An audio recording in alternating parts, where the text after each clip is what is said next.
Assalamualaikum warahmatullahi wabarakatuh. Perkenalkan, nama saya Nur Adila dengan NIM G.111.20.0013. Di sini saya akan mempresentasikan tentang enterprise arsitektur atau arsitek perusahaan. Pertama yaitu pengertian enterprise arsitektur. Saya mengambil pendapat dari Zekman, yaitu arsitektur perusahaan merupakan sekumpulan representasi yang diperlukan untuk menggambarkan sebuah sistem atau perusahaan berkenaan dengan konstruksi, pemeliharaan, dan perkembangan. Selanjutnya yaitu manfaat arsitektur perusahaan. Dari segi desain organisasi, yaitu memberikan dukungan di bidang yang berkaitan dengan desain dan desain ulang struktur organisasi selama merger, akuisisi, atau selama perubahan organisasi secara umum. Yang kedua, menurut segi pandangan dalam manajemen portofolio proyek atau PPM, yaitu memberi manfaat mendukung pengambilan keputusan investasi atau prioritas kerja. Yang ketiga, manajemen proyek meningkatkan kolaborasi dan komunikasi antar pemangku kepentingan proyek. Yang keempat, dari segi manajemen teknologi informasi dan pengambilan keputusan, membantu menegakkan disiplin dan standarisasi kegiatan perencanaan teknologi informasi dan berkontribusi pada pengurangan waktu untuk pengambilan keputusan terkait teknologi. Selanjutnya yang terakhir, dari segi IT value, yaitu membantu mengurangi implementasi sistem dan biaya operasional, serta meminimalkan replikasi layanan infrastruktur teknologi informasi di seluruh unit bisnis. Selanjutnya, mengenai sistem enterprise. Sistem enterprise sendiri memiliki 3 tipe. Yang pertama, ERP atau Enterprise Resource Planning. ERP berfungsi untuk mengintegrasikan dan mengotomasikan proses bisnis yang berkaitan dengan aspek operasional, produksi, maupun distribusi pada perusahaan bersangkutan. Yang kedua ada CRM atau Customer Relationship Management. CRM adalah integrasi dan strategi yang digunakan oleh sebuah perusahaan untuk menangani interaksi dengan pelanggan. Yang ketiga dan terakhir yaitu ada SCM, Supply Chain Management. SCM di sini seperti perusahaan-perusahaan itu saling bekerja sama untuk menciptakan dan menghantarkan suatu produk ke tangan customer akhir. Lalu ada metode Zekman Framework. Framework Zekman sendiri yaitu alat bantu yang dikembangkan untuk menggambarkan arsitektur perusahaan atau sebuah organisasi dari berbagai sudut pandang dan aspek, sehingga didapatkan gambaran organisasi secara utuh. Zekman Framework sendiri dikeluarkan oleh Zekman Institute for Framework Advancement. Ini adalah gambar dari metode Zekman Framework. Metode Zekman di sini memuat what, how, where, who, when. Di sini ada objeknya yaitu data, fokusnya yaitu hubungan antar entitas.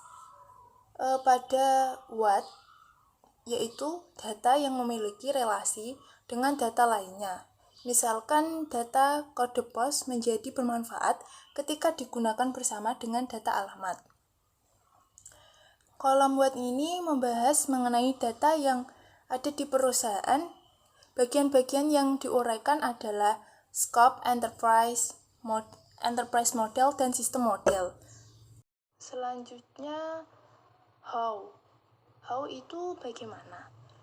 How di sini berfokus pada pernyataan fungsi atau input dan output.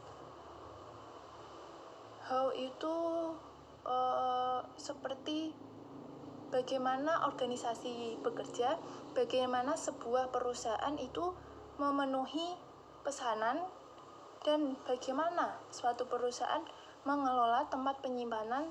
Selanjutnya ada where. Where ini berfokus pada lokasi kerja dari suatu organisasi, yang mana memungkinkan organisasi tersebut berada di satu bangunan atau beberapa kantor atau di seluruh dunia, atau lebih dikenal memiliki beberapa cabang. Yang selanjutnya yaitu wo. Wo sendiri yaitu lebih ke siapa sih pegawai pada suatu organisasi ini. Lalu ada when.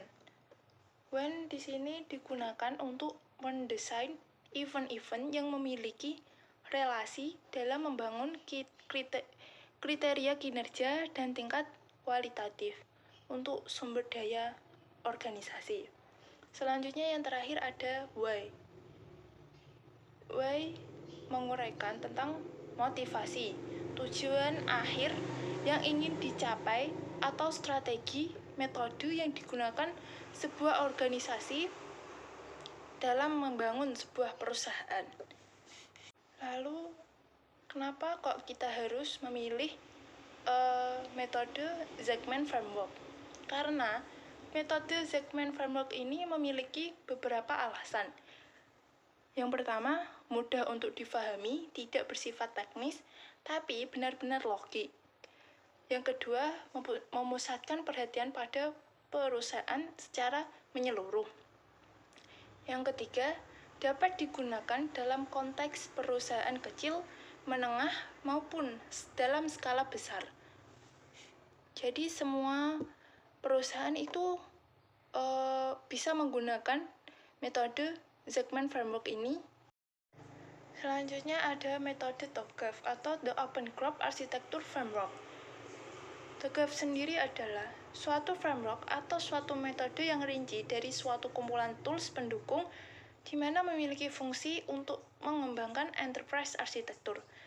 TOGAF sendiri dikembangkan oleh Open Group pada tahun 1995. Framework arsitektur ini berdasarkan pada Technical Architecture Framework for Information Management atau TAFIM yang dikembangkan oleh Departemen Pertahanan Amerika Serikat. Lalu ada Architecture Development Method atau ADM. TOGAF ADM adalah sekumpulan aktivitas yang digunakan dalam pemodelan pengembangan arsitektur perusahaan sebagai panduan merencanakan, merancang, dan mengembangkan serta mengimplementasikan arsitektur perusahaan. Nah, ini adalah gambaran dari TOGAF ADM. Di sini saya akan menjelaskan sedikit tentang TOGAF ADM. Yang pertama ada preliminary price. Fase ini adalah persiapan untuk menyusun dan mendefinisikan prinsip-prinsip arsitektur, di mana memiliki tujuan untuk mensukseskan proses arsitektur dengan menspesifikasikan who, what, why, when, dan where dari arsitektur itu sendiri. Lalu pada fase A, arsitektur vision, fase ini diinisiasi dari siklus pengembangan arsitektur yang mencakup pendefinisian ruang lingkup, identifikasi stakeholder, penyusunan visi arsitektur, dan pengajuan persetujuan untuk memulai pengembangan suatu arsitektur. Lalu pada fase B, bisnis arsitektur, di mana mencakup pengembangan arsitektur bisnis untuk mendukung visi arsitektur yang telah disepakati. Lalu ada fase C atau informasi sistem arsitektur. Di sini didefinisikan arsitektur sistem informasi. Pada tahap ini itu meliputi arsitektur data, arsitektur aplikasi yang digunakan oleh suatu perusahaan. Tekniknya itu bisa digunakan yaitu ERD, class diagram, dan object diagram. Lalu yang kelima ada fase D, teknologi arsitektur. Membangun arsitektur teknologi yang diinginkan, mulai dari penentuan kandidat teknologi yang diperlukan, yang meliputi perangkat lunak dan perangkat keras. Fase E, Opportunities and Solution. Tahapan ini dievaluasi model yang telah dibangun untuk arsitektur saat ini dan tujuan identifikasi proyek utama yang akan dilaksanakan untuk mengimplementasikan arsitektur. Tujuan dan klasifikasi sebagai pengembangan baru atau penggunaan kalimat sistem yang sudah ada. Selanjutnya ada migration dan planning pada fase F. Fase ini yaitu analisis resiko dan biaya. Dalam memilih suatu proyek implementasi yang bervariasi menjadi urutan prioritas. Lalu, fase G, Implementation Governance. Tahapan ini mencakup pengawasan terhadap implementasi arsitektur. Lalu kita menuju ke arsitektur change management pada fase H. Pada fase ini mencakup penyusunan prosedur-prosedur dalam mengolah perubahan ke arsitektur baru. Yang terakhir, requirement management. Tahapan akhir ini untuk menguji proses pengolahan arsitektur sepanjang siklus ADM berlangsung.